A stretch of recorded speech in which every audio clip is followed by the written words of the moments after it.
Karen's voice could shatter glass, but tonight, it was a plastic champagne flute that set her off. The entire patio of La Bella Vita restaurant froze as her screech echoed. This is an outrage. It was supposed to be a joyous evening. The Nguyen family had gathered to celebrate Min's promotion, a rare moment of unity for a family often scattered by busy lives. The upscale restaurant, nestled in a quiet corner of the city, promised elegance with its twinkling string lights and polished wooden tables. Min, a soft-spoken software engineer in his early 30s, sat at the head of the table, beaming with pride. His wife, Lynn, arranged the gathering, her meticulous planning evident in the reserved patio space and the carefully chosen menu. Their teenage daughter, Ava, scrolled on her phone, occasionally glancing up to smile at her father. And then there was Karen, Min's mother, whose presence loomed like a storm cloud nobody dared acknowledge. A woman whose self-proclaimed high standards were matched only by her waistline, had a reputation. She wasn't just demanding, she was a walking hurricane of complaints, leaving a trail of exasperated servers, managers, and family members in her wake. Tonight, she wore a garish floral dress that strained at the seams, her makeup caked on like war paint. From the moment she arrived, she'd been impossible. She sent back her water for being too cold, criticized the table's placement for being too close to the riffraff, and scoffed at the menu for lacking authentic options, despite never having cooked a meal in her life. The trouble began when the server, a young woman named Emily, brought out the drinks. La Bella Vita, in an effort to be eco-friendly, served its sparkling wine in sleek, high-quality plastic flutes for outdoor seating. Min and Lynn sipped theirs without issue, toasting to Min's success. Ava, sipping soda, didn't care. But Karen? Her eyes locked onto the plastic flute like it was a personal insult. Plastic? Plastic. Her voice boomed, cutting through the soft jazz playing over the speakers. Heads turned. Emily froze mid-step, her tray wobbling. Do you think I'm some kind of peasant? I didn't come to a so-called fine dining establishment to drink from a child's sippy cup. Min's smile vanished. Lynn's face flushed, her hands gripping the edge of the table. Ava sank lower in her seat, muttering, "Oh no, here we go." Emily, barely 20 and new to the job, stammered, "Ma'am, it's our policy for outdoor seating. The plastic is high quality, and it's—" "Don't you dare talk back to me." Hoa snapped, slamming the flute onto the table. A splash of champagne arced through the air, landing on Lynn's dress. "I know quality, and this is garbage. You're trying to scam us." The accusation was absurd, but Karen thrived on absurdity. She stood, her chair scraping loudly against the patio stones, and pointed a manicured finger at Emily. "Get me your manager now. I'm not paying for this insult." Min leaned forward, his voice low but firm. "Mom, please. It's just a glass. Let's enjoy the night." "Enjoy?" Hoa turned her glare on him. "You're okay with this disrespect? No wonder you're so weak, Min. You let people walk all over you." The word stung. Min, who had worked tirelessly for his promotion, felt the familiar weight of his mother's disdain. Lynn reached for his hand, but Hoa wasn't done. "And you, Lynn, you picked this place? What a disgrace. You've embarrassed the whole family." Ava, usually silent during her grandmother's tirades, couldn't take it anymore. "Grandma, stop. You're the one embarrassing us." The patio went silent. Diners at nearby tables stared, their forks hovering mid-bite. Emily looked like she might cry.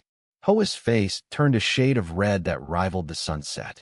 "How dare you speak to me like that, you ungrateful child?" Before Ava could respond, the manager, a no-nonsense woman named Carla, approached. Her crisp blazer and calm demeanor contrasted sharply with Hoa's chaos. "Ma'am, I understand you're upset. Can we discuss this calmly?" "Calmly." Hoa laughed, a harsh, grating sound. "You're all in on this scam. I demand a real glass, crystal, or I'm leaving and taking my family with me." Carla's eyes flicked to Min, Lynn, and Ava, who looked mortified. "Ma'am, our policy is clear. Plastic flutes are used for safety and sustainability. If you'd like, I can comp your drink. Comp it. You think I'm here for handouts? Ho's voice hit a new pitch, drawing gasps from nearby tables. She grabbed the plastic flute and waved it like a weapon. This is an insult to my status. I've dined at Michelin-star restaurants. I know my rights. Lin, usually the peacemaker, stood up. Hoa, enough. You're ruining Min's night. Hoa's eyes narrowed.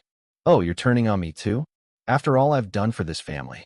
The argument escalated, Hoa's voice drowning out reason. She accused Lin of being a bad daughter-in-law, Min of being a failure despite his promotion, and Ava of being a spoiled brat. The family's pain was laid bare for all to see, a public spectacle orchestrated by Hoa's ego. Diners whispered, some recording the scene on their phones. Emily retreated to the kitchen, tears streaming down her face. Carla, sensing the situation spiraling, stepped closer. Ma'am, I'm going to have to ask you to lower your voice or leave. Leave? Me. Hoa clutched her chest dramatically. You can't throw me out. I'll sue this place. I'll ruin you on Yelp. That was the final straw. Min stood, his quiet strength cutting through the noise. Mom, you're done. We're done. You're not ruining this for us anymore. Hoa gaped, unaccustomed to defiance from her son. You can't talk to me like that. I just did, Min said, his voice steady. He turned to Carla. I'm so sorry for this. Please, can you escort her out? Carla nodded, gesturing to two staff members who had appeared behind her. Ma'am, let's go.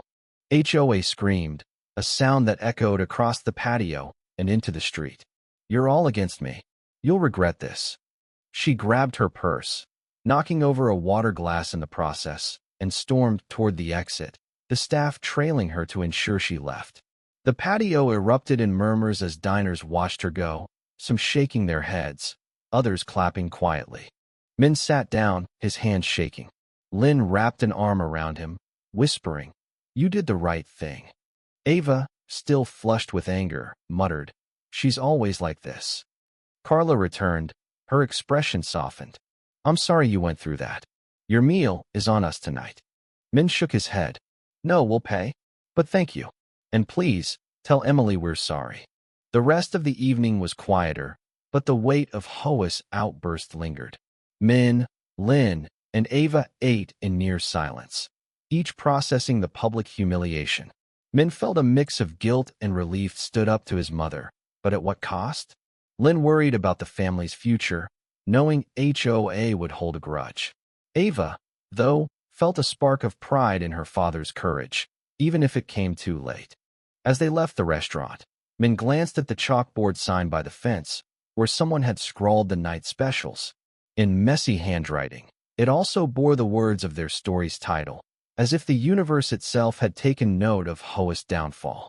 Karen's reign of terror ended not with a bang, but with a walk of shame, her screams fading into the night. The Nguyen family, bruised but unbroken, would heal in time. They'd learned a hard lesson.